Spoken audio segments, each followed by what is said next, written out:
యెహోవా నన్ను బాధించువారు ఎంతో విస్తరించి ఉన్నారు. నా మీదికి లేచువారు అనేకులు. దేవుని వలన అతనికి రక్షణ ఏమీ దొరకదని నన్ను గూర్చి చెప్పువారు అనేకులు. యెహోవా నీవే నా కేడముగాను, నీవే నాకు అతిశయాస్పదముగాను, నా తలెత్తు వాడవుగాను ఉన్నావు. ఎలుగెత్తి నేను యెహోవాకు మొరపెట్టినప్పుడు ఆయన తన పరిశుద్ధ పర్వతము నుండి నాకు ఉత్తరమిచ్చును. యెహోవా నాకు ఆధారము కావున నేను పండుకొని నిద్రపోయి మేల్కొందును.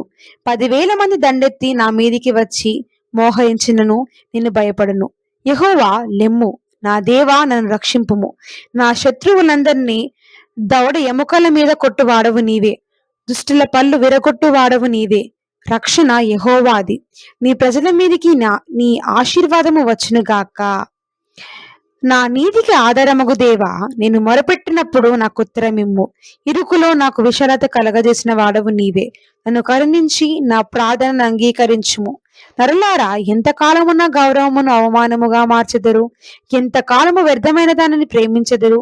ఎంతకాలము అబద్ధమైన వాటిని వెదికెదరు? యెహోవా తన భక్తులను తనకు ఏర్పరచుకొనుచున్నాడని తెలుసుకొనుడి. నేను యెహోవాకు మొరపెట్టగా ఆయన ఆలకించును. భయము నుండి పాపము చేయకుడి. మీరు పడకల మీద నుండగా మీ హృదయములో ధ్యానము చేసుకొని ఊరకుండుడి. నీతియుక్తమైన బలులు అర్పించుచు యెహోవాను నమ్ముకొనుడి. మాకు మేలు చూపువాడెవడని పలుకువారు అనేకులు. యెహోవా నీ సన్నిధి కాంతి మా మీద ప్రకాశింపజేయుము.